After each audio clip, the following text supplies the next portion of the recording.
Hi, my name is Carrie Brummer, and here on Artist Strong, I help artists like you build your skill and develop your unique artist voice. Today, I have a question from someone in the community. Have you ever felt lost or bored with your art? Dawn shared a bit about this experience with us recently inside the free Facebook group, Becoming Artist Strong. Feeling like I'm finally arriving at a place I want to be. Why am I still feeling lost and a bit bored with where I am? I have to think it has to do with subject. I'm very much attracted to people, figures and portraits, but I'm feeling a lack of meaning or attachment to what I do. I do work a lot from photo references. I do not have the space or setup for a live model, nor the money. I need my work to have personal significance and meaning to me. That has always eluded me.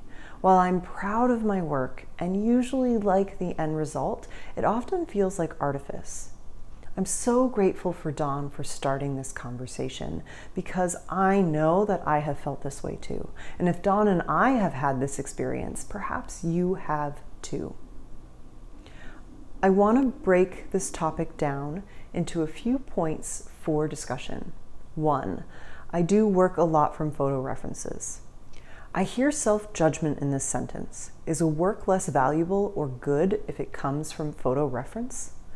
Artists across history since the Renaissance have used tools to help them make it easier to make their art.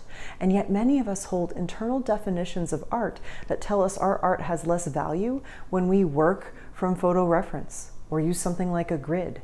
Instead, maybe we should be asking ourselves why we feel like that's cheating and what our expectation is of our skill.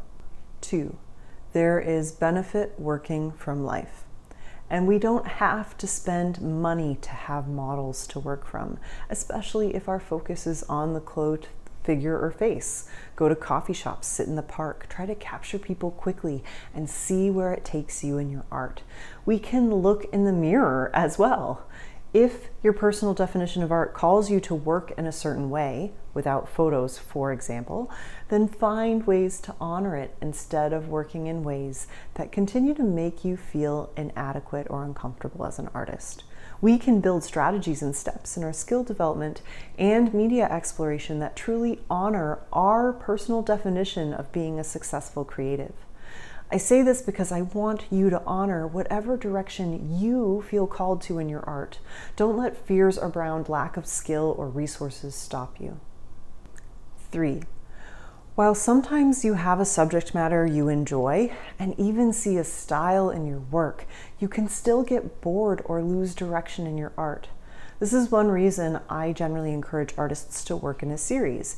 It creates a challenge, and there is a beginning, middle, and end point, so we also get to feel reward for following through and finishing the project.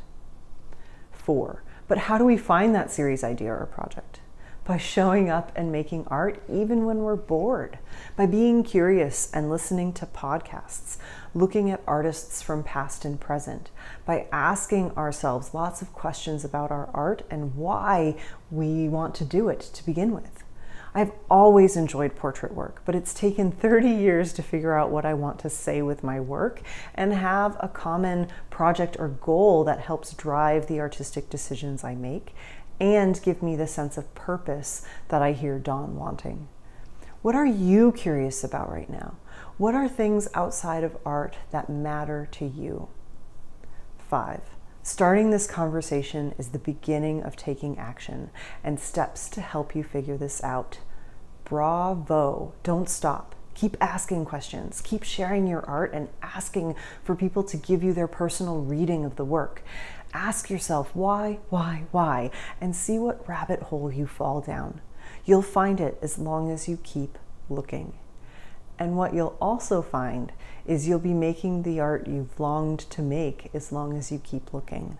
The act of looking and making art in response to that looking is what leads us to that special sauce.